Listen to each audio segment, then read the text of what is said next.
Okay, here's a nice Colt.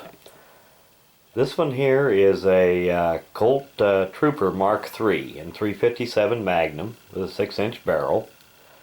And they were made in other calibers as well as other barrel lengths. They were made in 4-inch barrel, 8-inch barrel. Some of them were made in nickel. And as well as 357 Magnum, they were also made in 22 long rifle and 22 Magnum. And I'm not sure, there might even have been a few of them made in 38 special, but I wouldn't swear to that. And they were made for several years, mostly in the 70s. This one here was made in 1975.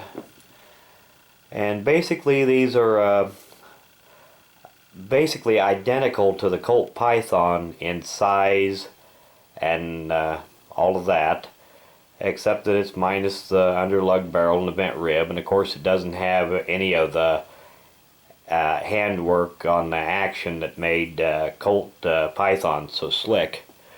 But still, it's got a pretty good action on it. It's got a pretty good double action pull on it.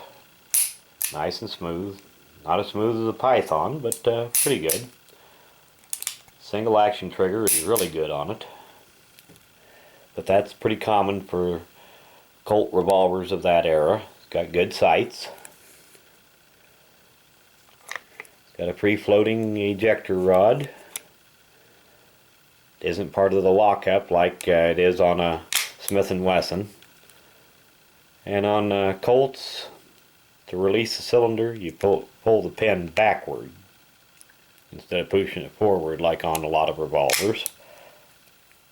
Let's see if we can get some of these markings here to show up good. Trooper Mark III, 357 Magnum. Got your little Colt pony there. Grips are original. This one's not quite mint condition, but pretty good. It's a pretty good shooter. Get that to show up there. And these are just where the Python was intended basically as a target gun. This one here is more of a service gun. And they are really nice old Colts. It's got that deep Colt blue. Not polished quite as nice as a Python. Does have a few little marks on it and just a little bit of wear, but nothing serious. It's been well taken care of over the years. This one was made in 1975. And I had it out here and was going to give it a good oiling. This one hasn't been shot for quite a while. One of these days I'm going to have to take it out and do a little shooting with it. I was going to get it out here and give it a good oiling, and thought as long as I had it out I might as well let you have a look at it. And Colt also made another Trooper that prior to the Mark III version that was just known as the Trooper, and they were made in the 50s and 60s. And they were also made in 357 Magnum, 38 Special, and 22 long rifle. And way to identify the older ones, they didn't have the shroud around the ejector rod, or at least none of them that I have ever run across has had. I wouldn't swear that none of them did.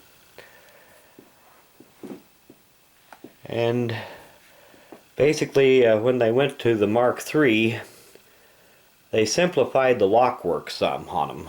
Tried to make the production of them a little cheaper, I guess. And some people will tell you that the older versions are better, and some people will claim that the newer versions are better. And I've never shot one of the older Troopers but once. And actually I can't tell any difference in them, in the way they shoot or the smoothness of the action or anything like that. But like I said, I've never shot but one of the older ones. I've shot several different ones of the Mark III. And Colt also made a version of this called the Lawman Mark III, which was just a little bit cheaper version of this one here. Basically, they had either a 2.5-inch barrel or a 4-inch barrel, and they had fixed sights and no ejector rod shroud. But anyway, nice old gun, nice shooter. And I want to do an end of video shout out here for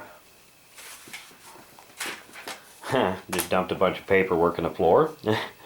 Anyway, the shout out is for Glory to America.